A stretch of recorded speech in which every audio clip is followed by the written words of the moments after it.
2021 NASCAR season off to a frantic and crazy and amazing start. I mean, oh my gosh. Last year it took Kyle Busch, I think, 34 points paying races, and there's also like 3 non-points paying races to win a race this year. This year he wins the first race available. He wins the Busch Clash on the Daytona road course, and you know what that means. Whenever Kyle Busch wins, I love M&Ms, and in case you're wondering what the heck you just watched, every time Kyle Busch wins, I dump M&Ms on my face and eat them because I love M&Ms and I like to make it fun because I don't know, why not? Anyways, a thrilling Busch Clash tonight. I remember going into this race, everyone said, oh, it shouldn't be on the road course. It's going to be an awful race. No, it's going to be terrible. You people who said that, you were wrong. You never even gave it a chance, and look at you now. You're probably loving this race. What a tremendous race. I mean, seriously, we had everything. The race in the summer, I'll admit, it wasn't that great of a race. And this race was really good. We had about half the cars, 21, 22 cars in the field. We had a different aero package. We still had the 750 horsepower, but remember last August they ran the high horsepower big splitter, or spoiler I should say, whereas tonight they ran the short spoiler and the low downforce. And you know, we saw a lot more mistakes out of the drivers. We saw multiple drivers miss turn 1 out of the lead. Tyler Reddick, Kurt Busch, he missed it so bad he had to go onto the oval like where you're not even supposed to go. He had to turn around, and he was like 10 seconds behind the field after that. We saw guys miss chicanes. We saw guys have to do stop and goes for missing the chicanes. We saw guys getting in the dirt on the backstretch bus stop, and you know, I mean, it was a dirt track at some point. That's how many guys were getting in the dirt. It was really crazy to watch. We saw Martin Truex Jr. spin and wreck out of the lead with, you know, no contact. He just wrecked himself. I mean, he just straight up wrecked himself. And then we saw a thrilling finish that, of course, if you remember back in 2018 at the Charlotte Roval, the first ever Roval race, we saw Jimmy Johnson and Martin Truex Jr. battling for the lead. Going into the last chicane, Jimmy Johnson spun, collected Truex, and third place, Ryan Blaney, took the win from both of them. Well, this time, Ryan Blaney, he was on the other end of that this time. Ryan Blaney had taken the lead from Chase Elliott with about a little bit less than 2 to go, let's say a lap and a half-ish. And, you know, Blaney had the fresher tires. I personally thought that he was going to pull away and seal the deal. But Blaney, after he passed Elliott, it's like something happened with his handling. He kept on, you know, he wasn't missing turns, but he just wasn't hitting him good enough. And, you know, Elliott was really pushing the issue. He was really kind of trying his best to stay within distance so he could make some type of move on the last lap. And Blaney he didn't allow it to happen. Blaney, that last lap and a half, he just didn't look as good as he was when he was pressuring Elliott for the lead. And Elliott was within space. He made some great corners on the infield portion on the last lap, and then he made up a lot of ground on the bus stop on the last lap. Blaney went in there a little bit conservative, and Elliott had a great bus stop, and they were really close. Of course, they ended up being side by side going into that final chicane. That final chicane is really tight, and it has those big turtles like they have at the Roval. Elliott goes in really hard. Blaney's on the outside. Elliott door slams him, and not door slams, but he wrecks him. He wrecks Blaney. Blaney spins out, hits the wall. Elliott goes by, and Kyle Busch sneaks underneath them both and wins. As I said, very similar to the 2018 Roval, where instead of with Blaney taking the win after Johnson and Truex wrecked each other, well, this time Blaney got wrecked by Chase Elliott, and Kyle Busch stole the win from them both. So obviously, you know, it's a non-points paying race. You're going for the win. Second place doesn't mean much, but it's a bit aggressive by Chase Elliott. It's not like he just completely missed the corner and, you know, just, you know, wrecked him like that, but it definitely wasn't pretty. He said in his post-race interview that is not the way he wanted to do it, and the fact that neither of them won made it a little bit, I don't think he said pointless, but, you know, almost pointless. Obviously, Blaney was frustrated after the race. he wasn't hostile. I mean, if you haven't heard this before, they're friends. If you haven't heard it, like they mentioned every 5 minutes of the broadcast when they're next to each other, they're friends. So, you know, they weren't hostile after the race. They weren't going, grabbing each other's throats, punching each other. They were talking after the race, but, you know, it still sucks to get wrecked out of the lead on the last corner and not win the race, and the guy who wrecked you not win the race. You know, obviously, I think Blaney said something like that. He said something to the fact of, you know, yeah, I got wrecked and that's awful, and I wish I didn't get wrecked. I wish we could have raced clean. But, you know, the guy who wrecked me didn't win, and that makes it sting a little bit more. So I agree with Blaney on that. And before the regular season even starts, we're going to have a Where Do I Stand video. If you are new to the channel, whenever there's an incident in the race that has to do with something important or something controversial, I make a whole video on it. I talk about the incident itself, and then I go into that incident and say, here's the two views of it, and here's where I stand on the video. Do I agree with Chase Elliott? Do I agree with Ryan Blaney? Well, I will tell you tomorrow. But back to this race, back to that frantic finish. Kyle Busch wins the race. Of course, Kyle Busch had a horrible 2020 season. Only one win, and it took him up to the third to last race of the year at Texas to win it. He finished 9th or 10th in points. You know, he got eliminated in the round of 12. He just had a bad year for Kyle Busch standards. Over the offseason, they announced a crew chief swap. He now has Ben Bayshore as his crew chief, who used to be an Xfinity crew chief. And Adam Stevens moved over to the 20. And so far, if you couldn't tell, it's successful. They are at 100% winning percentage in the Cup Series together. So obviously it's a preseason race. Obviously it is the Clash. But, you know, still, success is success. He wasn't leading a bunch of laps all night. He wasn't, you know, the top 5 the whole race, but he was up there for a good chunk of the part. The Gibbs cars overall looked really strong, the 3 that were in the race. Hamlin was the best overall at the beginning of the race. He led a lot of laps there. And the guy competing with him was Truex. Truex, I think he was the best car throughout the race until he wrecked himself. He was up front early. He had to start maybe 18th, 19th, I think. I think that's where they drew. So he had a bad starting position right off the bat. But he was able to get up into the top 5. He was able to take the lead from Hamlin. He was leading late in the race. He passed his teammate again. And I genuinely don't know. I don't know if he got into the dirt on the backstretch chicane or the bus stop, because people were having problems on the backstretch. You know, the dirt was getting kicked up everywhere. Guys were going in side by side. You get 2 tires in that dirt, and it kicks up the grass everywhere. And people were joking around. They're like, this is their practice for the Bristol dirt race. You know, it was that bad. They had to call a debris caution to blow off the dirt off of the backstretch bus stop because it was that bad.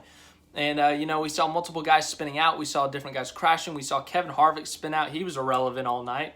Obviously, Truex spun out of the lead. I think Keselowski spun back there. So these are Cup champions. And Martin Truex Jr. specifically is one of the best road racers in NASCAR. I'd say he's the second best behind Elliott.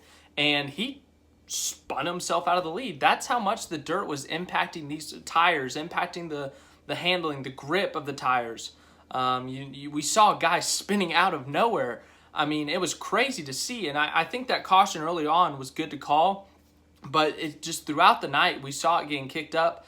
I don't know if they're going to like maybe extend the curbs for the points race we have in a couple weeks, or if they're going to, you know, maybe put something down there so that it doesn't kick up so much dirt. Obviously, if someone blows through the middle of the chicane and kicks up, you know, grass like there's no tomorrow, then you can't do anything about that. But if it's just like the regular line and everyone's kind of clipping it, I feel like there should be something that you can adjust there. But I'm not a track expert. I'm not great at layouts. I don't know what they have in materials. I don't know what they can do with that grass. So it's not my call. But, you know, it really was a thrilling race. I enjoyed the heck out of it. It was a really fun race. Once again, as I said, you know, it's people would just, they didn't even give it a chance, you know? Like, before a race even happens, give it a chance at least. Go into it somewhat optimistic. You know, if you go into it fully pessimistic and, you know, you're like, this is going to be terrible, and then it ends up being great, then yeah, I guess it exceeded your expectations more. But I think it was a great race. I had some good expectations going into it. I thought it would be fun because it's a non-points paying race. Maybe guys would be more aggressive. We had the new or a different, you know, what's it called, package for it. So I kind of had some good expectations, but it exceeded my expectations. I thought it was a really good race overall. Different guys leading, different types of strategies. There was a competition caution, guys trying to get onto pit road before the competition caution. Overall, it was just a really good race. I enjoyed it. And the Daytona road course is just a really unique track, I think.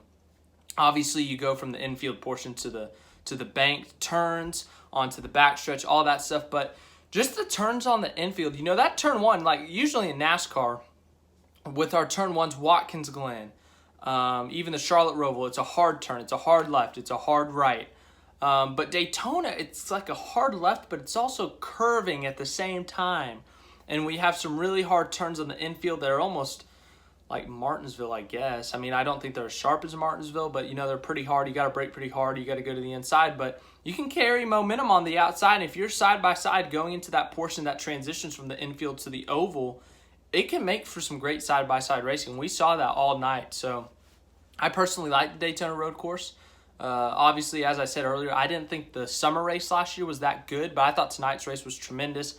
I hope they can put on a show like that in a couple of weeks when we go back for the points race. But let's look at the finishing results and let's talk about their day. Kyle Busch wins the Busch Clash, the first ever Busch Clash on the Daytona road course. He steals the win from Chase Elliott and Ryan Blaney after they wrecked each other. That's right, Chase Elliott wrecks Ryan Blaney. He didn't wreck, but, Kyle Busch still passed him and won the race. Kyle Busch, he had a good car, I guess. Obviously good enough to be there at the end. But yeah, great start to 2021 for him. After how bad last year was, I'm sure he's thrilled to have this right off the bat, to have a win. It doesn't get you anything. It doesn't lock you into the playoffs. You don't get any playoff points for it, but just the confidence boost. Him and Bayshore got something now. They're like, yeah, we've won something, But, I think that's a great start for their 2021 season. Hopefully they can roll that momentum into some more wins this year, a better season than they had last year. Second place, Chase Elliott, the road course dude, the guy who wins all the road courses. Not a points race, so I guess his streak technically didn't snap. I don't know how that works, but Chase Elliott was being aggressive for the win at the end there. Wrecks his friend Ryan Blaney in the process, still finishes second. Second doesn't mean anything in this race. He was pretty irrelevant all night, had to drop to the rear for an unapproved adjustment after inspection. Alan Gustafson wanted to make a couple changes. They dropped to the back. They were pretty irrelevant for the first half of the race, but some pit strategy put them up front. They led a couple laps there and then wrecked Blaney. Third, Joey Logano. Joey Logano had an early issue, was kind of forced off the track and, tried to use the curb as a ramp and flew a little bit. And it damaged the front of his car. He got a little hole, I think, in his car, and they had to put some tape on it. They had to pull the fenders out. And, he recovered. He recovered really well. He got a third-place finish.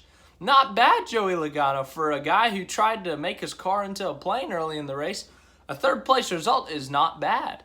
Fourth place, Tyler Reddick, consistently in the top 5. He blew turn 1 early on when he was leading, but he was really good, consistently. I swear, every time I looked up, he was in the top 5. He did really good. Really good night. Strong start to the season for them. Let's see how they can do going into this weekend, Daytona 500 qualifying, and then obviously the 500 on Sunday. Fifth place, William Byron. He was up and down the charts all night. He was never really up in the top 5, I guess, until the end there. He was 6th to 13th, around that range. That's where I saw him most of the race. Ends up with the top 5, obviously. Basically everyone got a spot there at the end with Blaney spinning and wrecking at the end. But, really good start to the season for them, a 5th place finish. 6th place, Denny Hamlin. Denny Hamlin, last year Florida was his place. If he could have chosen anywhere to go last year, it would be any of the Florida tracks. Winning the Daytona 500, a win at Homestead Miami Speedway, 2nd place at the Daytona road course. They had a great year in Florida last year. And then obviously tonight led some laps early on at the Daytona road course and finished 6th.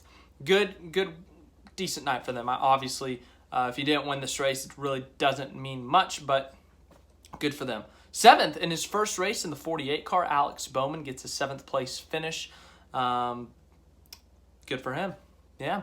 8th place, Eric Jones. Eric Jones in the 43 car, his first race in the 43 for Richard Petty Motorsports, gets a top 10. Preseason race, 8th place finish on a road course. I think that's good. That's a great start for them, honestly. Beating out some of these guys, beating out, Ryan Blaney. I know he spun and stuff, but beating out guys like Kevin Harvick, Brad Keselowski, I think that's a really good start for them. Ninth, Ricky Stenhouse Jr., a good start for him into the 2021 season.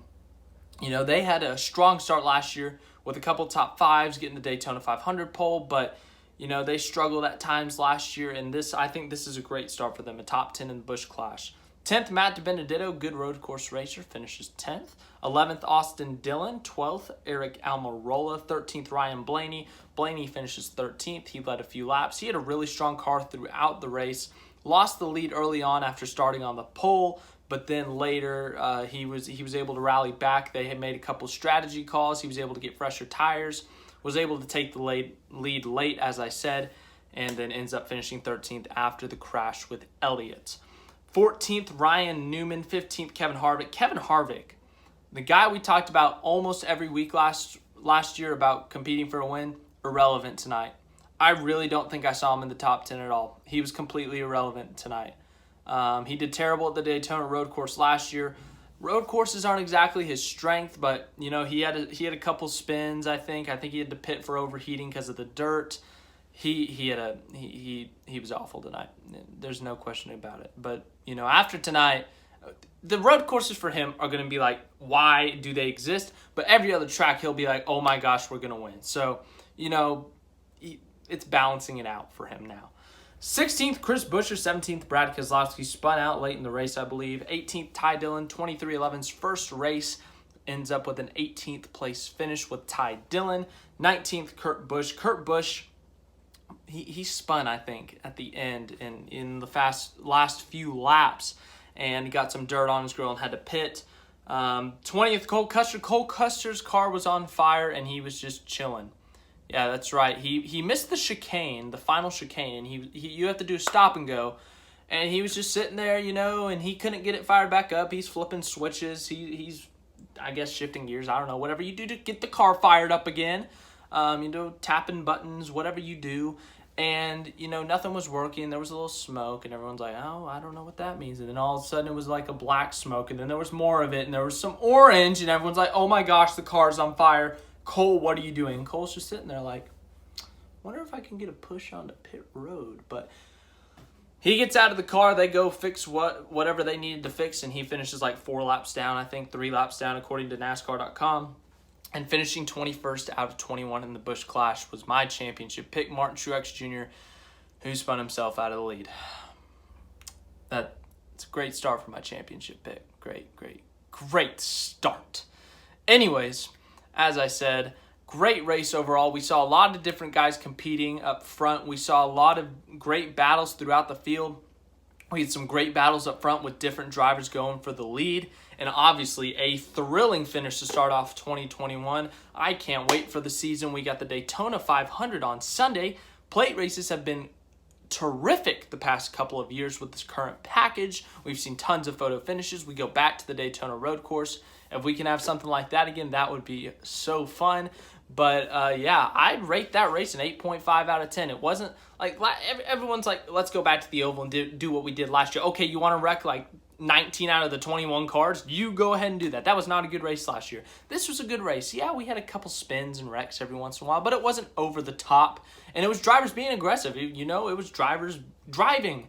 And, it was really fun. We had some great passing, great racing. We had great racing throughout the field. And I'd give this a solid 8.5 out of 10. It was a really fun race. I thoroughly enjoyed this race. I can't wait to go back in a couple of weeks. Tomorrow night, we got the Daytona 500 qualifying. That's right. NASCAR season has started, and I came into my room to watch the race, and I was like, man, I have to wait like 5 days until NASCAR is back again with another car on track. And I was like, oh, wait a second. We got the Daytona 500 qualifying tomorrow. Then on Thursday, we got the duels. Friday, we got the truck. Saturday, we got Xfinity. And Sunday, we got the 500. So we got tons of NASCAR coming up for you. I'll keep you updated wherever I'm going to do. I might just do a quick recap of the qualifying, just kind of look at where everyone is. And then we'll look at the duels. and whatever else we do. Might do a live stream this weekend. I'm not sure yet. I'm still figuring that out, trying to figure out my schedule. But thank you for watching. I hope you enjoyed this. Busch Clash was a tremendous race, crazy finish. If you enjoyed it, great. I'm glad you enjoyed it. If you enjoyed this video, leave a like, subscribe to the channel. That'd be great. Share. Yeah. Woo NASCAR. We're getting 2021 started off right.